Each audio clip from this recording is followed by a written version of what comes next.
Alhamdulillah, alhamdulillahilladzi hadal muttaqina siratal mustaqim wa faddalahum bil fawzil 'azim. Asyhadu an la ilaha illallah ar-rahmanur rahim. Wa asyhadu anna sayyidana Muhammadan abdul mursalin.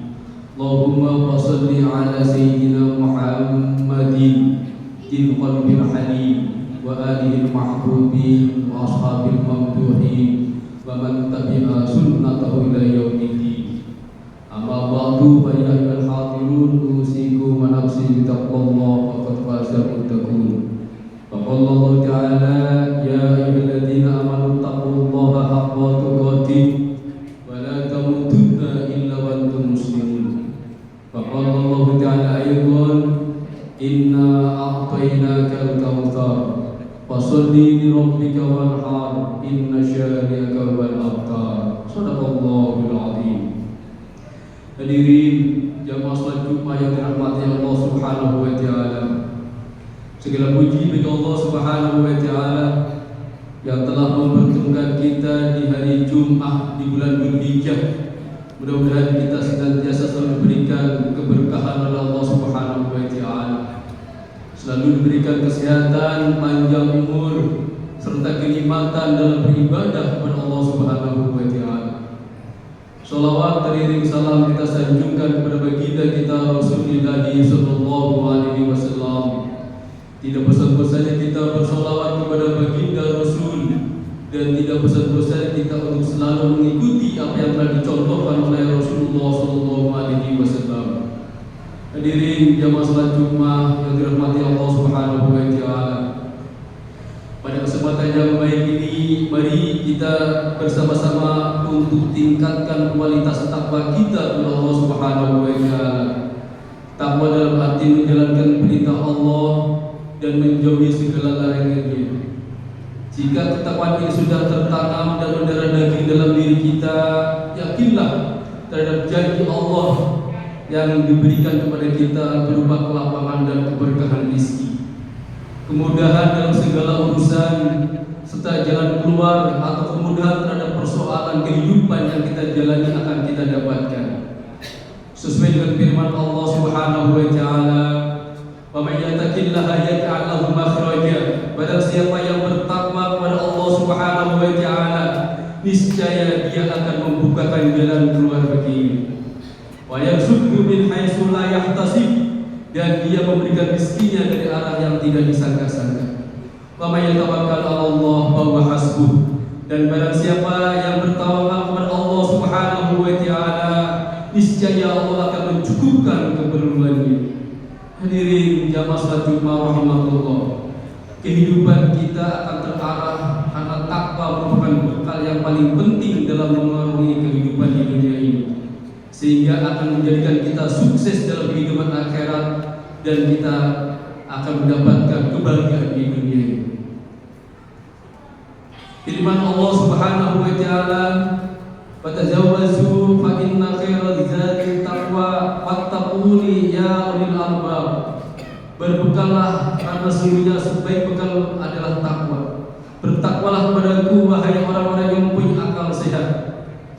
Hadirin jamaah salat Jumat rahimakumullah.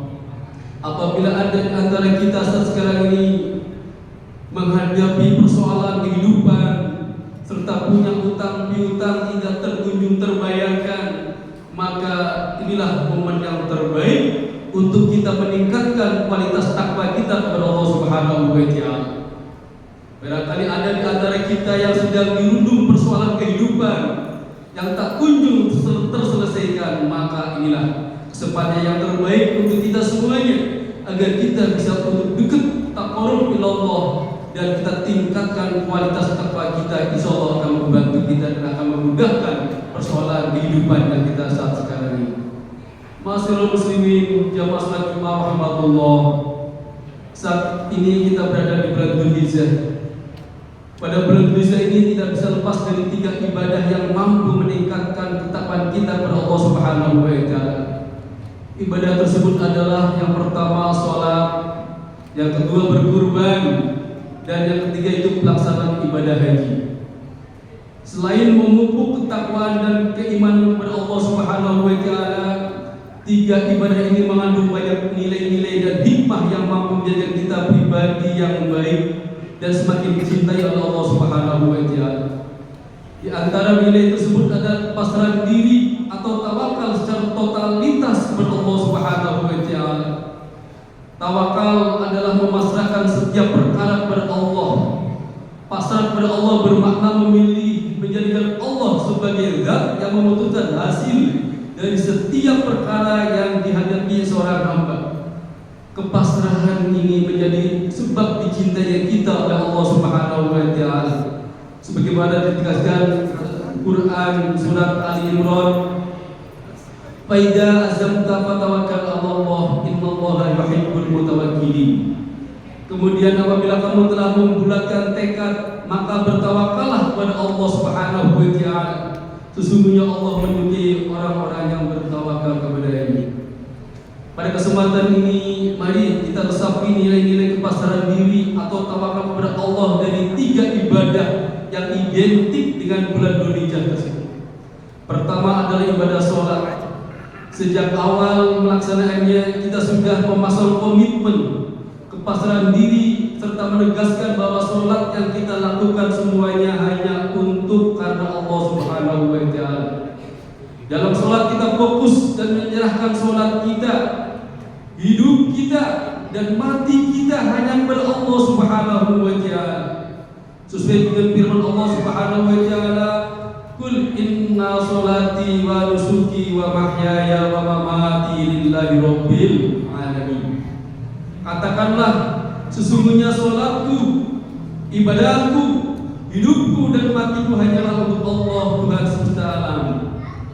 Nilai-nilai kepasrahan ini juga yang harus kita teruskan di luar sholat dan dalam setiap aktivitas kehidupan kita sehari-hari. Tentunya kepasrahan ini juga harus tetap diiringi dengan ikhtiar atau usaha. Bukan hanya pasrah begitu saja. Jika kita sudah berusaha dan pasrah kepada Allah Subhanahu wa Ta'ala, maka yakinlah Allah akan memenuhi kebutuhan kita. Allah berfirman dalam Al-Quran surat At-Talaq, "A'udzubillahi minasyaitonir rajim minasyaitonir rajim. Wa may yatawakkal 'ala Allah fa huwa hasbuh." Dan barang siapa yang bertawakal kepada Allah, niscaya Allah akan mencukupkan keperluannya. Hadirin jamaah salat Jumat rahmatullah. Yang kedua yaitu ibadah kurban. Kurban merupakan ibadah yang diperintahkan oleh Allah sebagai pengingat bahwa kita sudah diberikan nikmat yang banyak dalam kehidupan ini. Hal ini tertuang dalam surat Al-Kautsar ayat pertama dan kedua. A'udzubillahi minasyaitonir rajim. Inna a'tainakal kautsar. Sesungguhnya kami memberimu nikmat yang banyak. Fasholli li rabbika wanhar. Maka laksanakanlah sholat karena Tuhanmu dan berkurbanlah. Hadirin yang dirahmati Allah Subhanahu wa Ta'ala, selain memiliki dimensi vertikal yakni semakin mendekatkan diri kepada Allah Subhanahu wa Ta'ala, kurban juga memiliki dimensi sosial yang berbagi rizki kepada orang lain. Dalam ibadah ini kita harus mengeluarkan uang untuk membeli hewan kurban dan dibagi-bagikannya kepada orang lain. Tentu tidak semua orang mau mengeluarkan hartanya untuk melakukan hal ini. Masih banyak orang yang tidak rela dan perhitungan dengan hartanya sehingga tidak mau berkurban di hari raya Idul Adha. Padahal Rasulullah SAW mengingatkan dalam hadisnya, "An Abi Hurairah anna Rasulullah sallallahu alaihi wasallam qala, man kana lahu sa'ah wa lam yadhah wa la yaqrabanna musallana." Dari Abu Hurairah, Rasulullah SAW bersabda, barang siapa yang mempunyai kemampuan tetapi ia tidak berkurban, maka janganlah ia mendekati atau menghampiri tempat sholat kami. Hadis riwayat Ahmad dan Ibnu Majah. Hadirin yang dirahmati Allah Subhanahu wa Ta'ala, mudah-mudahan pada kesempatan yang baik ini, mumpung kita masih punya waktu ke depan, dengan hitungan beberapa hari lagi, kita sisihkan, niatkan bahwa kita tahun ini bisa berkurban. Dan kita insya Allah tidak ada kesulitan. Walaupun ada kesulitan, pasti akan dibantu oleh Allah Subhanahu wa Ta'ala. Maka dari itu hadirin yang dimuliakan Allah Subhanahu wa Ta'ala, ayo kita semangat semangat dalam melaksanakan kurban ini. Dan kita kalau tahun ini tidak menyisihkan untuk berkurban, pasang niat kita agar tahun depan kita benar-benar bisa untuk berkurban. Dan insyaallah Allah akan memudahkan jalan untuk kita tahun depan. Insyaallah. Hadirin yang dirahmati Allah Subhanahu wa taala. Lalu yang ketiga yaitu ibadah haji. Dalam ibadah haji yang termasuk dalam rukun Islam yang kelima ini, kita juga diajarkan nilai-nilai kepasrahan kepada Allah Subhanahu wa taala. Sebagaimana yang kita ketahui pada saat sekarang ini haji kita harus menunggu jauh-jauh, bahkan berpuluh-puluh tahun, dan kita harus pergi ke tanah suci, sehingga kita meninggalkan orang-orang yang kita cintai dan memasrahkan semuanya kepada Allah Subhanahu wa taala. Selain itu, kita juga harus merelakan diri untuk mengeluarkan banyak harta agar bisa pergi ke Baitullah, menyempurnakan keislaman kita dengan berhaji. Bukan hanya dari sisi materi, saat ini kita juga mengetahui bersama betapa panjangnya waktu antrian sampai dengan puluhan tahun agar kita bisa berangkat haji. Ini mengandung hikmah bahwa kita harus tetap berusaha untuk bisa berangkat ke tanah suci dengan upaya mendaftarkan diri, lalu setelah itu kita pasrahkan semuanya kepada Allah Subhanahu wa taala. Senada dengan pasrah untuk mengeluarkan harta dan lamanya waktu tunggu ini, Allah mengawali perintah haji dengan kata-kata lillah, untuk Allah. Hal ini termaktub dalam Al-Quran. A'udzubillahi samil alim minasyaitonir rajim. Walillahi 'alan nas hijjul baiti man istata'a ilaihi sabila. Faman kafara fa innallaha ghaniyyun 'anil 'alamin. Di antara kewajiban manusia terhadap Allah adalah melaksanakan ibadah haji ke Baitullah bagi orang yang mampu mengadakan perjalanan ke sana. Siapa yang mengingkari kewajiban ini, maka sesungguhnya Allah Maha Kaya, tidak memerlukan sesuatu apapun dari seluruh alam ini. Hadirin jamaah salat Jumat rahmatullah. Kita berharap mudah-mudahan kita tahun depan, kalau tahun ini tidak bisa berangkat haji, tahun depan insyaallah kita bisa. Kalaupun kita menunggu lama-lama, tidak ada yang mustahil bagi Allah. Kita mudah-mudahan masuk haji yang furoda, sehingga tidak menunggu daftar lama.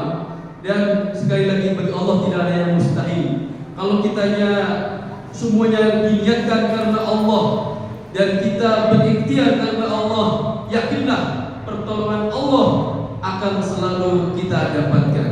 Hadirin jamaah salat Jumat rahmatullah.